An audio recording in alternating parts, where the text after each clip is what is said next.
Fala pessoal, como é que vocês estão? Bora continuar nossa cobertura de provas da Medway. Vamos falar sobre as apostas da Medway para a prova de preventiva do SUS São Paulo. Para quem não me conhece, eu me chamo Marina Pereira, eu sou médica sanitarista, fiz minha residência de medicina preventiva e social e, óbvio, sou uma das professoras de preventiva aqui da Medway. Sem mais delongas, bora lá falar sobre o SUS e como que é a prova de preventiva do SUS São Paulo. Então, o que vocês podem esperar? Na prova do SUS São Paulo, eles gostam de cobrar a medicina de família como um foco nessa questão, nas questões que têm algum tipo de contexto clínico. Então, se for uma questão com contexto clínico, dentro da preventiva, olhem com o olhar da medicina de família, vendo as coletividades, as vulnerabilidades e tudo mais, a questão social, familiar e tudo mais. Aqui no SUS São Paulo é uma prova que vai direto ao ponto. A gente não vai ter uma prova dando muitos rodeios, uma prova com enunciados muito compridos, eles costumam ter uma prova mais realmente direta, trazendo a pergunta diretamente para vocês. Como falei, questões curtas e diretas. Algumas, nas alternativas, eles colocam um pouco maiores, mas de modo geral, as questões ali, pelo menos no enunciado, costumam ser curtas e diretas mesmo.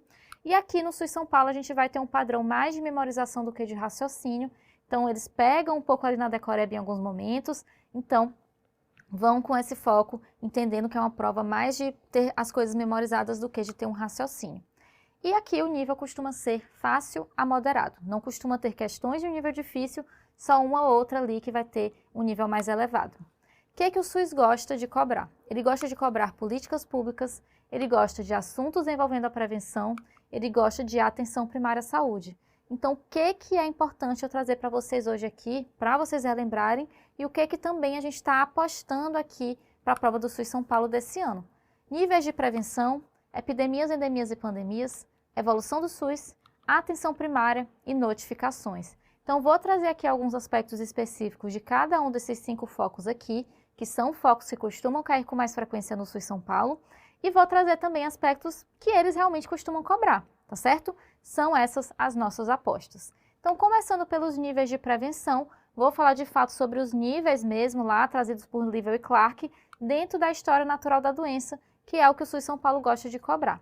Então, relembrando aqui, quando a gente fala da história natural da doença, a gente tem uma divisão entre um período pré-patogênico e um período patogênico.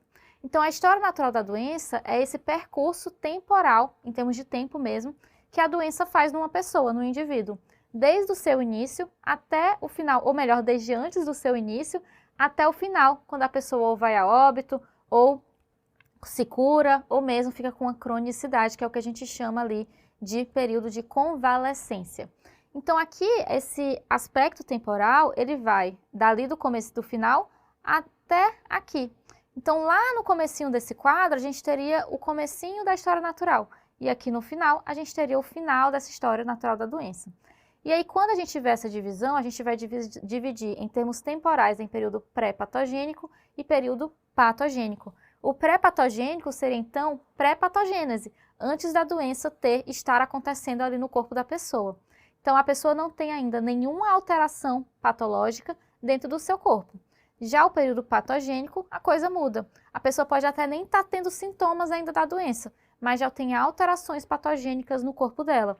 Então, começou a ter qualquer tipo de alteração patogênica, a gente já está aqui passando para o período patogênico a partir dessa linha aqui. Então, essa linha divide entre período pré-patogênico e período patogênico.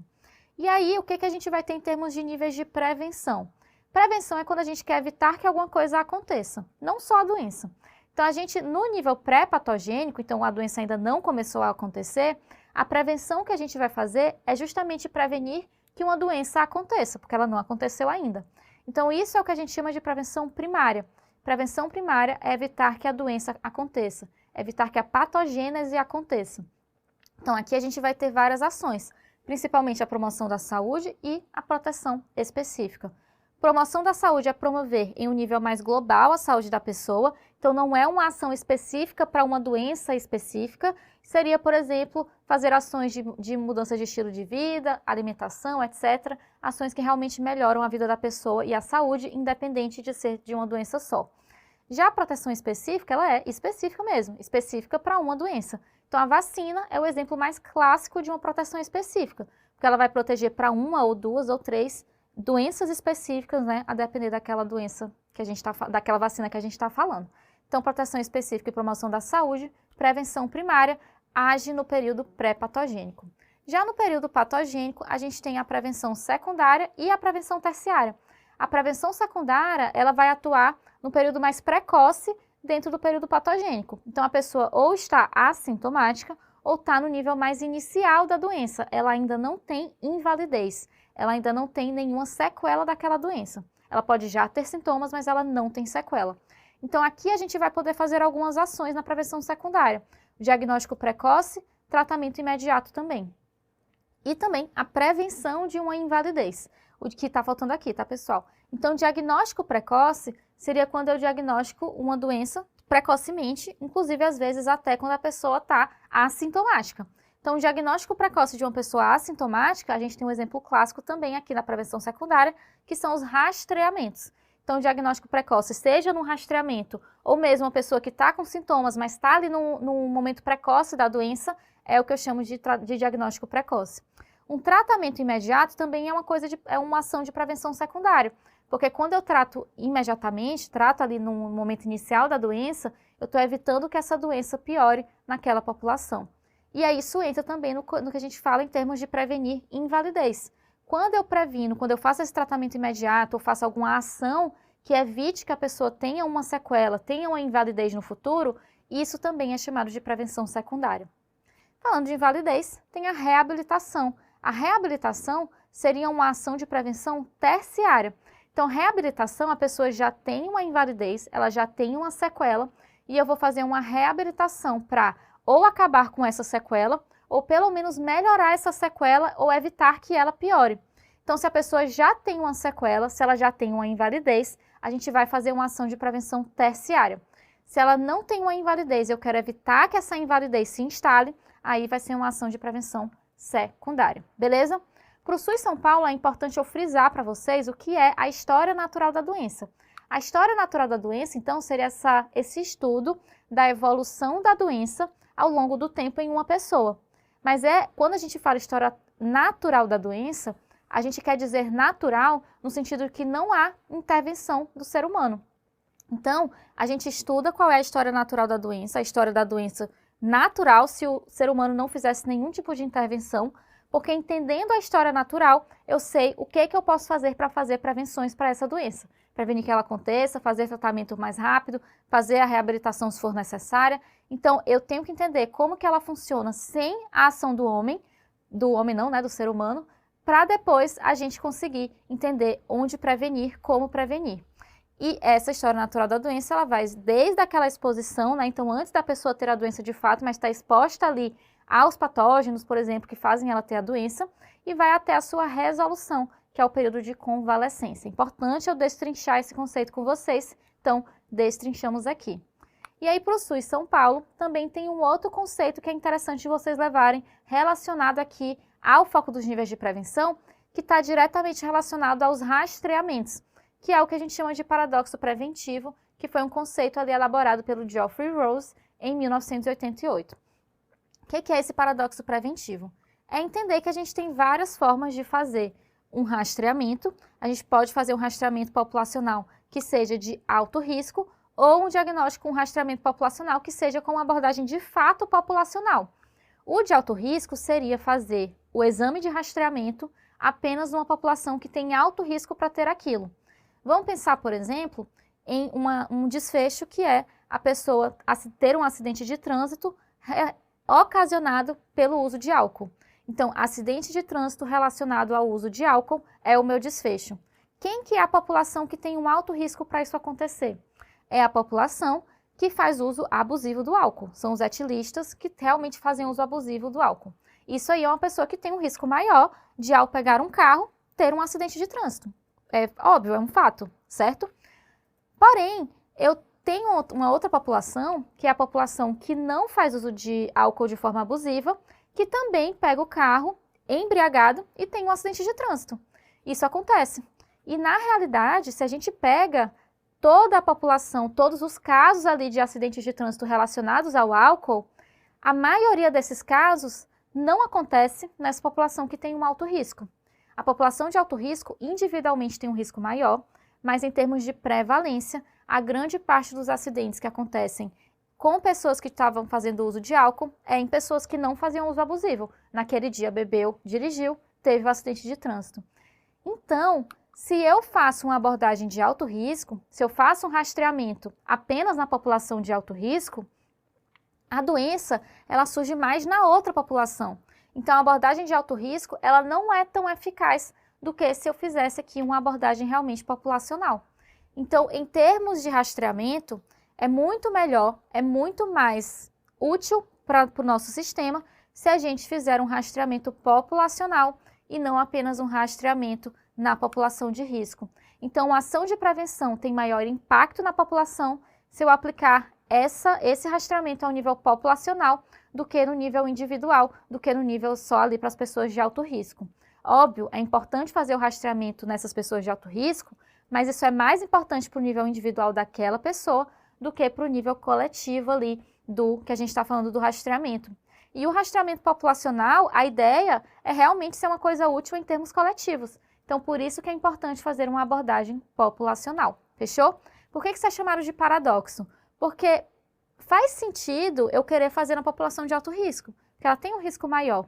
Mas, paradoxalmente, vai ser melhor, vai ter um impacto maior se eu fizer na população como um todo, beleza? Esse, então, é o paradoxo preventivo. Damos preferência para fazer um rastreamento de abordagem populacional, de modo geral, beleza? Podemos fazer ambas, tem alguns casos específicos que a abordagem de alto risco pode ser mais útil, mas, de modo geral, o ideal é uma abordagem populacional, fechou? Vamos, então, para o nosso próximo foco, que é epidemias, endemias e pandemias. E aí eu quis trazer uma coisa que costuma cair na prova do SUS São Paulo, que é a mandala de prevenção combinada, que é uma mandala, é uma forma gráfica, que mostra para vocês, uma forma ilustrativa, que mostra várias ações de prevenção que podem ser feitas em conjunto para uma pessoa, para que haja ali uma diminuição do risco de contração do HIV e uma diminuição também da propagação do HIV. Então, é uma forma ali da gente combinar várias ações para uma pessoa só. Então, ela é uma estratégia que faz uso simultâneo de várias abordagens de prevenção e é uma estratégia do combate do HIV, como expliquei para vocês, mas que acaba gerando ações para outras doenças transmissíveis e também para o uso de drogas, porque são outras doenças que estão super intimamente relacionadas à transmissão do HIV também. Por exemplo, o uso de drogas injetáveis também aumenta o risco ali da pessoa ter uma infecção pelo HIV. Então, a gente tem que olhar para isso também especificamente. Se a pessoa pratica sexo desprotegida, por exemplo, um profissional ou uma profissional do sexo que realmente não tem condições ali de usar camisinha no seu processo de trabalho por algum motivo, apesar de que deveria ter essa possibilidade, ela tem o risco de contrair o HIV, mas também tem o risco de contrair outros ISTs. Então, aqui a gente também vai ter esse cuidado para essas outras doenças, por exemplo. Então, aqui a gente vai aplicar tudo isso, não só no nível individual, né? Esses exemplos que eu trouxe para vocês estão muito ligados ao nível individual, mas eles estão todos interligados também no nível comunitário e no nível social.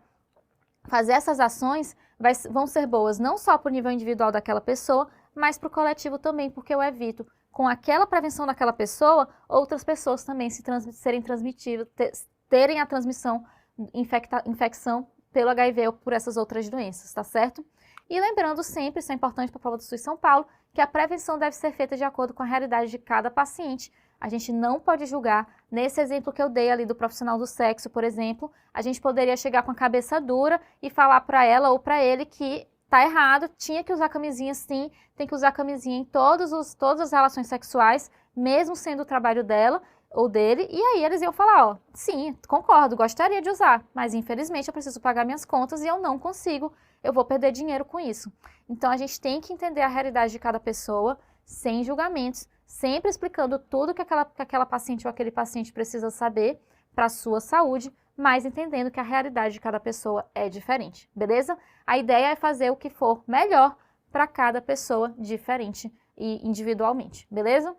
E aí, essa daqui é a prevenção, é a mandala de prevenção combinada, né? Por enquanto, esqueçam esse balãozinho aqui, porque primeiro eu vou explicar o que ela é.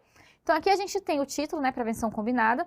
Aqui dá um alerta de que é muito importante usar a mandala de prevenção combinada, claro, para todo mundo, mas especialmente para a população-chave e prioritária, como esses exemplos que eu já dei aqui para vocês, pessoas que fazem uso de drogas injetáveis, pessoas que têm ali, são profissionais do sexo, por exemplo, então pessoas que têm exposições de maior risco para o HIV de modo geral, não necessariamente essas duas que eu falei. Então, para a população-chave prioritária, temos que olhar com mais foco aqui para a mandala de prevenção combinada.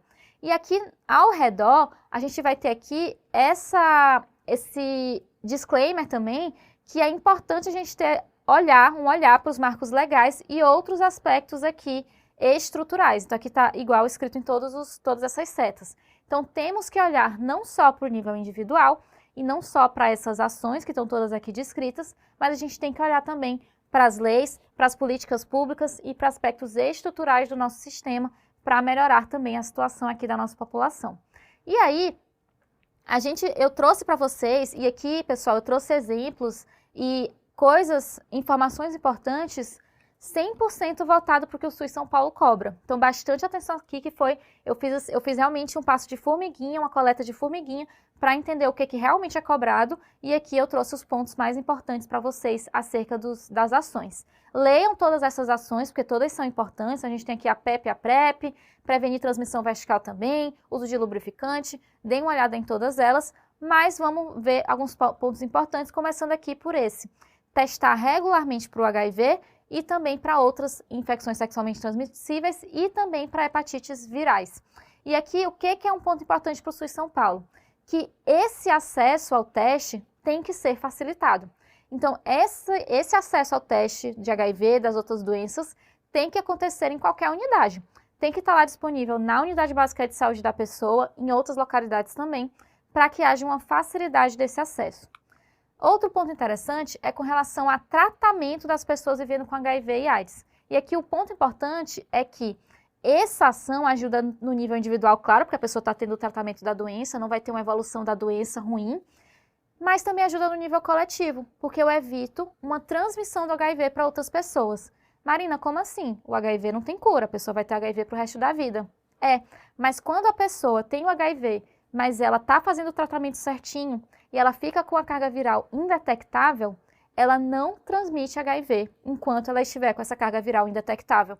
É o que a OMS chama de indetectável igual a intransmissível, I igual a I. Ou, como eles geralmente colocam, U igual a U, porque é do inglês, undetectable igual untransmissible. Então, isso é bem interessante aqui, o SUS São Paulo gosta de cobrar, porque tem essa relação com a Organização Mundial da Saúde. Então, o nosso objetivo é fazer com que as pessoas que tenham HIV façam o tratamento correto e, assim, fiquem com o HIV indetectável, logo não transmitam para outras pessoas. Isso diminui o risco de transmissão, diminui a propagação do vírus. É uma das ações possíveis, por exemplo, para erradicar o HIV, que é uma coisa que a gente está almejando aí no mundo inteiro, mas infelizmente é bastante difícil. Próximo ponto, uso de preservativo masculino, feminino e gel lubrificante. Obviamente ajuda bastante na prevenção do HIV, porque a camisinha é uma das ações eficazes para prevenir a doença. E o gel lubrificante porque, por estar lubrificado, diminui o atrito na camisinha e diminui o risco de ela ter algum furo ou algum rompimento. E assim a pessoa, apesar de ter usado a camisinha, não teve a eficácia ali que deveria ter tido para evitar essa transmissão da doença. E um ponto importante que o SUS São Paulo gosta de cobrar é que isso é disponibilizado no SUS. Então, nos postos de saúde, nos locais, nos serviços de saúde, tem que ter lá o preservativo masculino e feminino também, além do gel lubrificante, disponível de forma gratuita para a população. Isso é importante.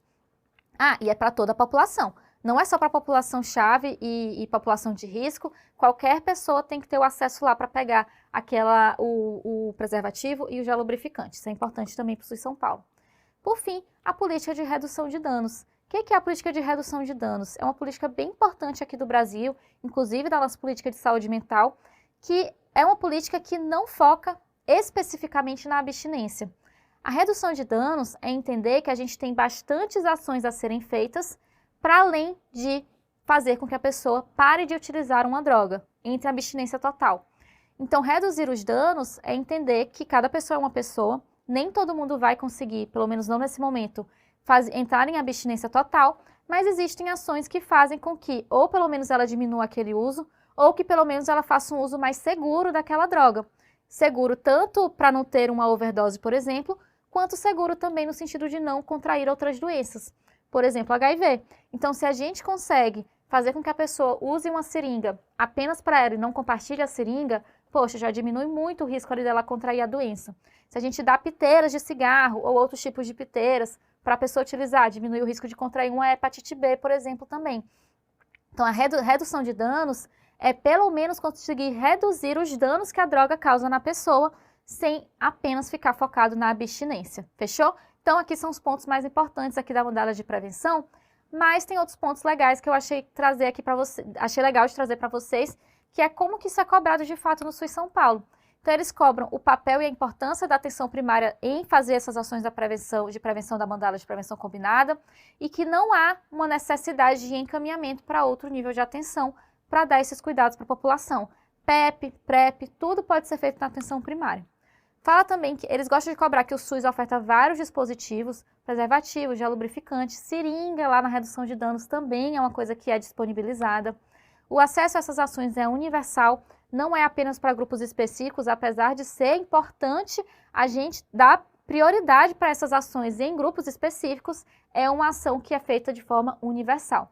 E aí, trouxe um exemplo para vocês entenderem por que tem que ter essa priorização.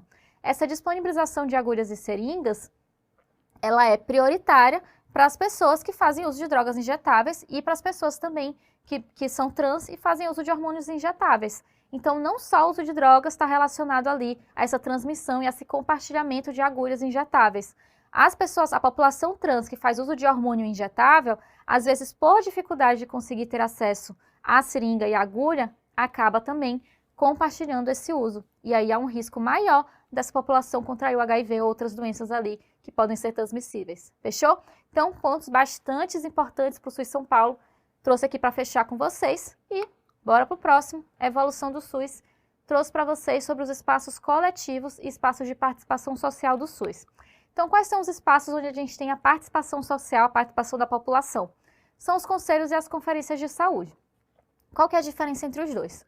Os conselhos e as conferências de saúde, ambos eles vão ter uma composição paritária, então ambos vão ter ali a metade dos conselheiros sendo usuários do SUS e a outra metade dividida igualmente entre trabalhadores do SUS e gestores e prestadores de serviços do SUS. Ou seja, a composição do conselho e da conferência, as pessoas que fazem parte, são 50% usuários do SUS, 25% gestores e prestadores de serviço para o SUS e os outros 25% são trabalhadores do SUS. Fechou? Isso é igual para os dois. Mas tem alguns aspectos bem diferentes entre um e outro, óbvio, se não teria só um deles, não teria os dois.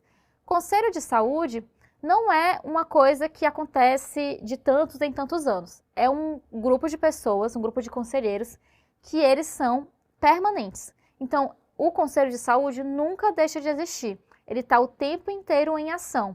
As reuniões do Conselho de Saúde, elas são feitas mensalmente, mas o trabalho do Conselho, ele está o tempo inteiro acontecendo. E ele é permanente também no sentido de que a gente tem mudanças dos conselheiros, né? Tem votação para mudar os conselheiros, mas mudou os conselheiros, não acaba o conselho mantém o trabalho deles que tinha acontecido na gestão anterior. Então, ele é permanente e, além disso, ele é deliberativo. Como assim? Lá no conselho, eles tomam decisões acerca do que pode ser feito com a saúde da população, com as políticas públicas e tudo mais. Porém, não confundam, não é porque teve uma votação e uma decisão no Conselho de Saúde que isso vai acontecer. Essas decisões, isso está em lei escrito, elas precisam ser homologadas pelo chefe do poder daquele governo, e aí, que é o chefe do poder legalmente constituído, né, por votação, por voto, em cada esfera do governo. Então, se a gente está diante de um conselho municipal, que é o conselho do município, esse conselho municipal, ele vai ter as suas deliberações, mas ele tem que levar para o chefe de governo do município, para o chefe de governo ali, realmente, de fato, falar, ok, a gente pode fazer isso, é viável, vamos olhar para isso sim, vamos fazer, tá certo? E a gente tem conselhos de saúde em vários níveis, né? Tem o conselho local, que é um conselho, por exemplo, de uma unidade básica de saúde, até um conselho do nível federal, que é o Conselho Nacional de Saúde. Todos eles seguem essa mesma característica de ser permanente, ser deliberativo, a composição paritária, né, que a metade é de usuários do SUS, mesma lógica.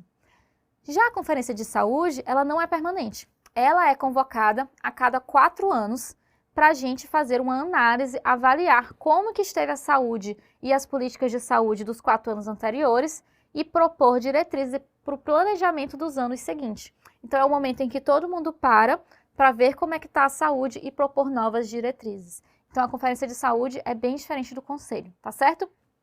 A partir dos conselhos e conferências, como a gente tem participação da população, a gente consegue, na prática, colocar em prática a nossa participação social, participação popular, beleza? É isso. Espaços coletivos em termos de participação social são esses, porém a gente tem outros espaços coletivos que aqui não tem participação social. Aqui são os espaços coletivos dos gestores. Então são reuniões em que os gestores de várias esferas do governo se reúnem para poder discutir a gestão mesmo da saúde. E aí a gente tem também, destaquei 2 que a gente tem, que é a comissão bipartite e a comissão tripartite. Então aqui são fóruns também permanentes, em que a gente vai ver ali negociação, articulação, decisão entre os gestores nessa construção ali de consensos federativos, né, consensos dos estados, em cada nível de organização do sistema. Então a gente tem o que a gente chama de conselho regional, conselho estadual, que é a comissão bipartite, e o conselho nacional, comissão nacional, que seria a comissão tripartite. O regional que não está aqui seria apenas com os gestores dos municípios de uma região específica. Então, se a gente tem uma região ali da região de Campinas, por exemplo, aí vai ter os municípios que são só da região de Campinas. Mas a bipartite e a tripartite são as que mais aparecem nas provas, por isso trouxe elas com mais detalhes aqui. A comissão bipartite, como eu falei, ela é no nível estadual. Então, a gente vai ter representantes estaduais dos estados e que vão ser ali selecionados ali pelo secretário de Estado de Saúde. E a gente vai ter também um representante dos secretários municipais de saúde ali, indicados pelo COSEMS de cada estado. Então, é no nível estadual. O que é o COSEMS? COSEMS é o Conselho dos Secretários Municipais de Saúde. Então, a comissão bipartite, ela vai ser uma comissão de um estado. Eu vou ter lá um representante daquele estado e vou ter representantes dos municípios daquele estado. Então, eu tenho a comissão bipartite do estado de São Paulo, por exemplo, está no nível estadual. Já a comissão tripartite é no nível federal.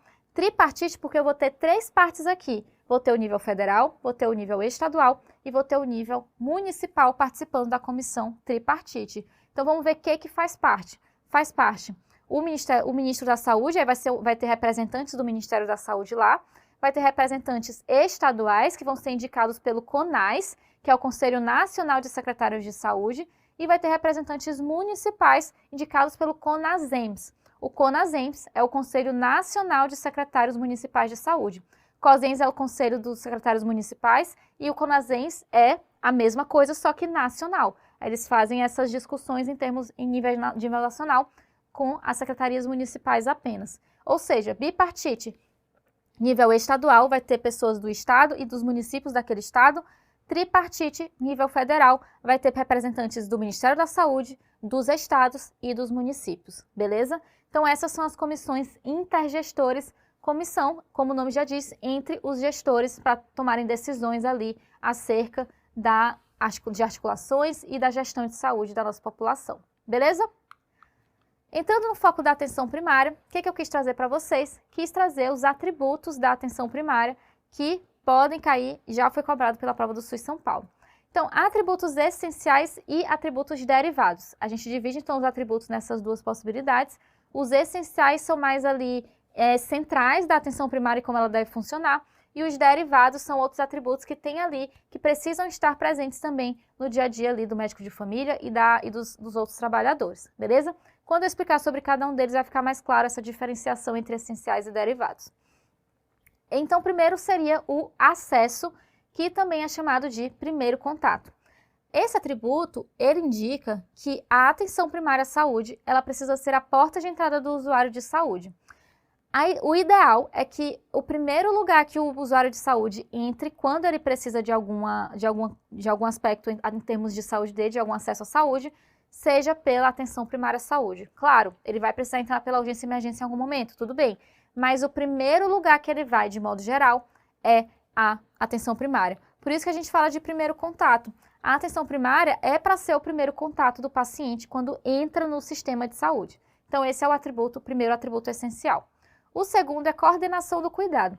Coordenação do cuidado indica que a saúde da família, a atenção primária, ela é a responsável por coordenar o cuidado de um paciente em toda a rede de serviços do sistema. Então, ela está responsável pelo fluxo daquele usuário na rede inteira e consegue também, a partir disso, precisa, na verdade, fazer o registro clínico adequado de tudo que aquele paciente está fazendo. E ela faz isso fazendo com base ali no registro orientado por problema, geralmente utilizando o método SWAP. E aí, pessoal, o que significa isso? A APS não é que ela vai junto do paciente no hospital para uma consulta que ele precisa fazer no hospital, mas ela está ciente de que ela referenciou para aquele hospital e quando o hospital faz aquele atendimento, ele faz uma contra-referência para a atenção primária. Então, é a atenção primária que está organizando todo esse cuidado do paciente ao longo da rede. Ela que centraliza isso tudo para ter um cuidado realmente ali centrado e entendendo o todo daquele paciente. Isso é a coordenação do cuidado. Os outros dois últimos essenciais é longitudinalidade e integralidade. Longitudinalidade é dar um cuidado longitudinal para o paciente, dar uma atenção continuada para aquele paciente ao longo do tempo. Então, o médico de família, por exemplo, ele é o mesmo médico de família daquela pessoa, o ideal seria, né, que fosse o mesmo médico de família a vida inteira. Então, ele conhece aquela pessoa desde o começo, conhece a evolução da doença daquela pessoa ou da saúde daquela pessoa. Isso é longitudinalidade. E integralidade é integralidade no sentido de ver o paciente de forma integral. Sempre bom trazer para vocês que esse conceito de atributo de integralidade, atributo da atenção primária, é um conceito um pouco diferente do conceito de integralidade como princípio do SUS. Como princípio do SUS, a integralidade é dar o cuidado para o paciente em todos os níveis de atenção que ele precisar, dar todos os cuidados que ele precisar para aquela doença especificamente que ele tem. Mas aqui na atenção primária, é um nível mais holístico até. É integralidade no sentido de ver ele como um todo, nos aspectos biológicos, nos aspectos psicológicos e nos aspectos sociais também, em todos os aspectos biopsicossocial. E, além disso, usar tudo que a gente tiver, todo o leque de serviços disponíveis na APS, todos os recursos interdisciplinares e multiprofissionais para resolver as demandas daquele paciente. Então, nesse sentido de usar todos os recursos disponíveis ali, tem uma semelhança à integralidade como princípio do SUS, porque é dar tudo que o paciente precisa, mas aqui é apenas no nível da atenção primária, lá é em todos os níveis de atenção do SUS. Mas tem esse outro aspecto central, que é ver o indivíduo como um todo, em todos os aspectos biopsicossocial, fechou? Então, integralidade, finalizamos os essenciais, bora agora para os derivados, que são competências que os profissionais da estratégia de saúde da família precisam ter, os profissionais da atenção primária. Orientação familiar, orientação comunitária e competência cultural. Então, aqui fala muito mais sobre a equipe e como ela deve usar os seus conhecimentos do que como a essência da atenção primária em si. Por isso que os outros são atributos essenciais e esses são derivados. Então, orientação familiar é entender que a família é parte do processo de saúde e doença. Então, na minha consulta, por exemplo, como médica, eu preciso ter em mente sempre a família daquela pessoa. Comunitária é reconhecer os problemas que envolvem aquela comunidade também. Então, eu preciso ter um conhecimento do território, um conhecimento daquela população que eu atendo. E assim eu consigo estimular também a participação social daquela comunidade, daquela população. E competência cultural é se adaptar à cultura daquela população também. Se adaptar às características culturais da comunidade, isso também ajuda a reforçar a equidade, porque eu conhecendo a cultura daquela população, eu consigo entender ali também, em conjunto com a orientação comunitária, entender quais são as vulnerabilidades ali presentes. Então, esses são os atributos da atenção primária. Para finalizar a atenção primária à saúde, eu trouxe também o método SWAP. O que é o método SWAP? Eu falei para vocês que é uma forma ali que a gente tem para escrever e registrar o que está acontecendo com o paciente na coordenação do cuidado. E é, de fato, um método de registro de prontuário, basicamente, que a gente pode utilizar na APS, não apenas o médico, mas qualquer profissional de saúde que atenda lá na atenção primária. Então, o método SWAP, cada letrinha aqui do SWAP significa uma coisa que vai ser uma área ali do registro que eu estou fazendo. Então, é seguir essa ordem ali das informações, com o S sendo o subjetivo, o O sendo o objetivo, o A sendo a análise e o P sendo o plano. Então, eu vou escrever a minha consulta ou o atendimento que eu fiz de acordo com essas características, de acordo com cada um desses locais aqui, e isso vai estar lá no nosso prontuário. que seria o subjetivo? O subjetivo, lá eu vou escrever as impressões que eu tenho do que o paciente me trouxe e os relatos que o paciente me trouxe. Mas tudo no subjetivo. Eu não vou colocar exame físico nem nada. São apenas as impressões subjetivas do médico e os relatos que o paciente trouxe. Então, a queixa principal, por exemplo, vai entrar aqui. Outras queixas também ali vão entrar todas aqui. O O seria o objetivo mesmo. Então, são dados mesmo objetivos. Dados do exame físico, dados de exames complementares, dados realmente que eu consigo falar, é isso e pronto. São coisas concretas, objetivas que eu consigo descrever ali. Então, isso é o objetivo. No A, eu vou colocar a minha análise. Seria algo semelhante às minhas hipóteses diagnósticas no registro tradicional que a gente faz como médicos, né? Mas aqui é um pouco além, não é só a hipótese diagnóstica. É a minha análise mesmo da saúde daquela pessoa, a minha análise da doença também. Porque a hipótese diagnóstica vai muito para a doença. E na atenção primária, a gente não pode focar apenas em doença. Tem que focar na vida da pessoa.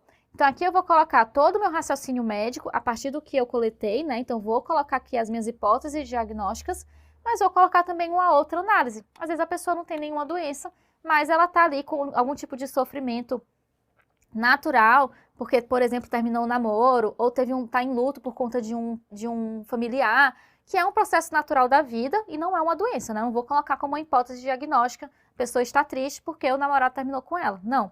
Mas é uma análise de alguma coisa que pode estar causando um problema para ela. Fechou? E o plano seria, de modo geral, a conduta. Mas aqui não é apenas aquela conduta médico-centrada de medicamento. Não. Pensem além. Aqui é a conduta geral para aquele paciente diante do caso. Então, a gente vai colocar aqui o nosso plano para investigação diagnóstica. Por exemplo, eu vou pedir exames para essa paciente, eu vou ter uma conduta mais expectante, esperar, analisar daqui a algum tempo. A gente bota também o plano terapêutico. O que eu prescrevi para esse paciente? Seja a prescrição mesmo de medicamentos, seja outras prescrições de outras ações, como por exemplo, mudança de estilo de vida. Plano de segmento. Quando que será o retorno? Vamos fazer retorno?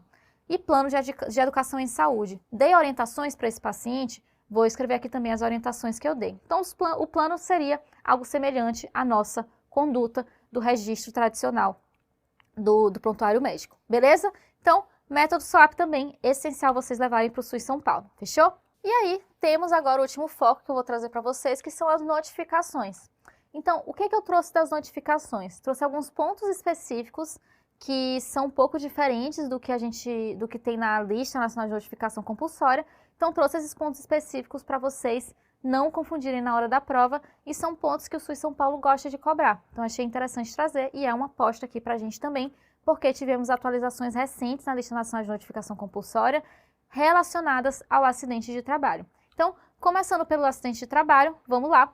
O que a gente tem na nossa lista de notificação compulsória? A gente tem duas linhas específicas, 2 agravos, então, que eles colocam lá, a serem notificados relacionados ao acidente de trabalho. O primeiro deles é o acidente de trabalho com exposição a material biológico. Então, o que seria isso? Seria quando tem uma exposição direta ou indireta de um trabalhador a fluidos biológicos, a material biológico mesmo. Biológico tem a ver com vida, são materiais de pessoas, de animais e tudo mais. Então, são fluidos orgânicos, humanos ou de animais, que são potencialmente infectantes. O que são esses fluidos que são potencialmente infectantes? Secreção sexual, líquor, líquido peritoneal, líquido pleural, líquido subnovial. Então, aqui tem vários exemplos, ó, vômitos, fezes, os fluidos animais também, a saliva. Todos esses fluidos são fluidos passíveis de serem infectantes. E se é um fluido que veio de uma pessoa ou de um animal, eu considero um material biológico.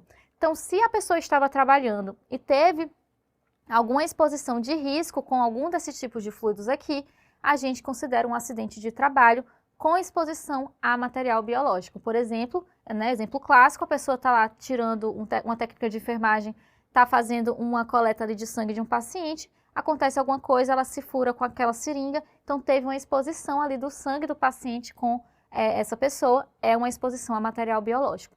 Então, sempre que tiver um caso desses, a gente é obrigado a notificar, porque isso está na lista nacional de notificação compulsória. A notificação, nesse caso, vai ser feita de forma semanal. Por que é de forma semanal? Porque a gente tem duas possibilidades, né? Poderia ser imediata, que tem que ser feita em 24 horas, ou semanal, que é em até uma semana desde que aconteceu o ocorrido. Por que nesse caso é semanal? Porque apesar da gente ter alguns casos que são realmente graves, há ações a serem feitas no nível mais local, ou seja, ações a serem feitas lá no local de trabalho, para evitar que aconteça algum problema, como fazer as profilaxias e tudo, e os exames necessários. Então, não existe uma grande necessidade da vigilância epidemiológica realmente fazer ações tão rápidas. Por conta disso, não tem problema, a vigilância epidemiológica dá essa possibilidade de ter ali uma semana ali para a pessoa se organizar e fazer a notificação. Então, por conta disso, a gente pode fazer ela semanal e não imediata. Não há uma necessidade da vigilância epidemiológica saber com tanta rapidez. E aí, a outra linha que a gente tem seria exatamente a alteração que aconteceu, né? Então, agora existe uma linha que é chamada de acidente de trabalho.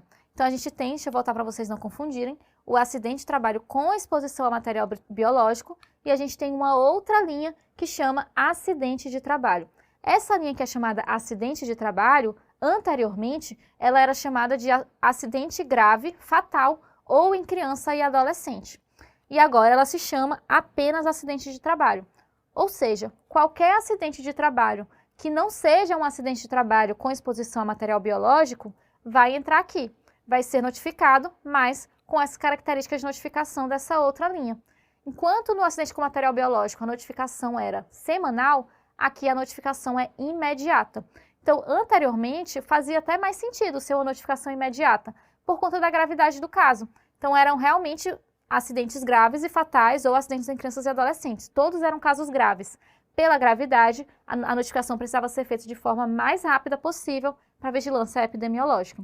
Mas eles mudaram, agora é qualquer acidente de trabalho, não só os graves fatais ou em criança e adolescente, mas a notificação se manteve como imediata. Muito provavelmente isso aconteceu porque, de fato, vai ter muitos acidentes dentre esses que são graves. Então, eles devem ter mantido para avaliar ali com mais rapidez todos esses acidentes que acontecerem. E aí tem várias ações que podem ser feitas pela vigilância. Elas podem acionar o SEREST, que é o Centro de Referência de Saúde do Trabalhador, para fazer uma visita naquela fábrica, por exemplo, que está acontecendo vários acidentes. Enfim, há ações realmente com rapidez que podem ser feitas para evitar que novos casos aconteçam. E lembrando que aqui, nesse caso, a notificação é feita apenas para a Secretaria Municipal de Saúde, porque é uma notificação ali que é mais importante ao nível local, não precisa ir para o nível estadual nem para o nível federal. Lá na notificação de acidente com material biológico, eu não coloquei qual era a esfera, porque todas as notificações semanais vão apenas para a Secretaria Municipal mesmo. Então lá é municipal, aqui também é Secretaria Municipal, de qualquer forma. Outras considerações importantes com relação ao acidente de trabalho. A gente tem que fazer essa notificação independente do vínculo trabalhista do paciente. Seja trabalhador formal, seja trabalhador informal, independente de tudo, a gente tem que fazer essa notificação. Por que eu coloquei essa informação? Porque muitos de vocês se confundem entre a notificação feita para a vigilância epidemiológica e a CAT, a comunicação de acidente de trabalho. A comunicação de acidente de trabalho, ela é feita apenas para os trabalhadores formais. E quem que é obrigado a fazer a CAT? É obrigada a empresa a fazer a comunicação. Porém, caso a empresa não tenha feito, nós, profissionais de saúde, o estabelecimento de saúde, pode fazer também para o paciente ter a CAT dele, mesmo sem ter sido feito pela empresa. Mas é obrigação da empresa fazer de fato, certo? Mas apenas para trabalhadores informais, para trabalhadores formais. Ou seja, notificação é uma notificação feita para saúde, feita para vigilância epidemiológica. CAT é uma comunicação feita para o INSS. São diferentes, por isso que há essa diferença em termos de trabalhadores formais ou informais, tá certo? O INSS só cuida dos trabalhadores formais, então a gente só faz para o trabalhador formal mesmo. Outro ponto é com relação às violências. Então, pontos importantes acerca da notificação relacionada à violência. Aqui a gente vai fazer a notificação de qualquer tipo de violência contra qualquer pessoa. Então, violência feita contra homem, vai ter também. Violência que foi uma briga mútua, tipo, os dois estavam brigando lá, vai fazer porque foi violência também. Violência autoprovocada, a pessoa fez uma tentativa de suicídio, vai ter também. Então, qualquer tipo de violência vai ter uma notificação. Essa notificação é compulsória. Então, é preenchida uma ficha de notificação para cada vítima. Isso é um ponto importante porque às vezes vocês se confundem. Por exemplo, se a gente teve uma briga num bar entre duas pessoas. A violência foi a mesma, aconteceu ali e elas estavam juntas brigando. Mas eu vou fazer uma ficha de notificação para cada uma das pessoas que estavam ali brigando. Então, vai ser uma ficha de notificação para cada vítima. A notificação é feita sempre na suspeita. Então, nesse caso aqui da violência, a gente na suspeita já pode fazer a notificação. Não precisa confirmar. Por quê? Primeiro porque a confirmação é difícil, eu teria que estar lá para ver o acidente, a violência acontecer. Então, é bem difícil, teria subnotificação demais. Segundo lugar, porque às vezes a pessoa que é vítima não verbaliza para mim que ela sofreu a violência. Eu, na suspeita, já preciso notificar. Por exemplo, se eu estou suspeitando de um caso de violência doméstica, eu já notifico, mesmo sem fazer nenhuma pergunta para a pessoa se ela realmente está sofrendo a violência doméstica, beleza? E aí, o que a gente tem que notificar? Quais são as linhas lá da nossa lista de notificação compulsória? Violência doméstica e ou outras violências é a primeira linha. E aqui essa violência é feita com notificação semanal. E a outra linha é violência sexual e tentativa de suicídio, que é uma notificação imediata apenas para a Secretaria Municipal de Saúde. Marina, por que essa daqui é imediata e essa daqui é semanal? 2 motivos. Primeiro, por conta da gravidade da violência sexual e da tentativa de suicídio e de ter ações a serem feitas de forma mais imediata, como, por exemplo, profilaxia, como, por exemplo, saber mais sobre esse agressor. A vigilância epidemiológica tem ações a serem feitas. Mas a gravidade, de modo geral, é o motivo maior para ela ser de forma imediata. Mas, Marina, a violência doméstica é grave também. Pode ter outros tipos de violência que também são graves. Por que esses outros aqui são semanais? Porque outras violências são muito comuns, né? A gente já sabe que acontece, então a vigilância epidemiológica precisa muito mais saber desse dado para fazer estudos sobre ele do que para, de fato, ter uma ação. E a violência doméstica tem um aspecto importante também. Violência doméstica costuma ser uma violência crônica. Por ser uma violência crônica, não faz muita diferença se eu notifico hoje ou daqui a uma semana. Por acaso eu me deparei com esse caso no dia de hoje, mas essa mulher ou esse homem, quem está sofrendo essa violência doméstica, poderia chegar daqui a uma semana. Então não faz diferença para a vigilância epidemiológica se eu notifico agora ou daqui a uma semana. Então eles dão esse tempo mais amplo para a gente fazer a notificação e se organizar para notificar. Então, violência doméstica e ou outras violências, notificação semanal. Violência sexual e tentativa de suicídio, aí precisa ser imediata, beleza? Para finalizar, o último ponto específico acerca das notificações, quis trazer para vocês a síndrome respiratória aguda grave e síndrome gripal. Quando que a gente vai fazer a notificação desses casos? Só em unidade sentinela. Então, a gente tem a nossa lista nacional de notificação compulsória, que é uma lista bem extensa lá, que tem várias coisas, vários agravos a serem notificados. Essa lista precisa ser notificada em qualquer estabelecimento de saúde do Brasil. Chegou um caso que está ali que é um agravo que está naquela lista, aquele local precisa notificar. Mas tem uma outra lista, que é a nossa lista de agravos a serem notificados em unidade sentinela. Então, aqui seriam agravos que só vão ser notificados em unidades específicas, que são essas unidades que a gente chama de sentinela.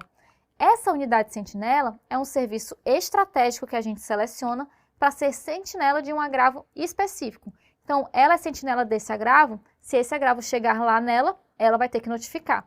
Aí, na ocorrência desse agravo, a unidade deve notificar ele, e aí geralmente segue o mesmo fluxo das notificações comuns, entra para o SINAM e tudo mais, mas na SRAG, síndrome respiratória e síndrome gripal, é um outro sistema que a gente usa que eu vou explicar para vocês. No geral, a gente escolhe esses serviços porque eles são serviços organizados que têm uma boa capacidade de identificar aquele caso e manejar aquele agravo também. Então, é por isso que a gente escolhe eles. E, então, Marina, essa unidade, ela é sentinela para esse agravo, mas por que tem isso? Por que a gente não fazia aquela lista só, a lista de notificação compulsória e pronto? Pega esses agravos e coloca lá. Porque aqui, o nome sentinela é a explicação para isso. Sentinela no sentido de, se começar a ter muito caso naquele local, soa o alerta. Sentinela, soa o alerta. Tem algum problema acontecendo. Vamos agora ampliar talvez essa notificação para entender se isso está acontecendo em outros locais também. Então, são agravos que não precisa realmente da gente saber como que esse agravo está acontecendo no Brasil inteiro. A gente só precisa ter esses locais específicos, locais estratégicos, para que a gente entenda se aquilo pode ser que esteja virando um problema realmente grande e aí a gente amplia o olhar para outros locais. É esse o objetivo. Qual que é essa lista? Eu trouxe a lista inteira só para vocês terem noção do que está englobado ali.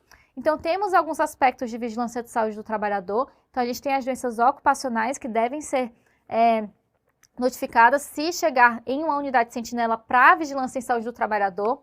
Temos vigilância de doenças de transmissão respiratória, que é exatamente aqui, então, que entra síndrome respiratória aguda grave e síndrome gripal.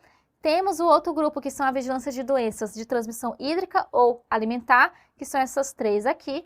E, por fim, temos mais essas 2, que é a vigilância de doenças sexualmente transmissíveis e síndrome neurológica pós-infecção febril exantemática.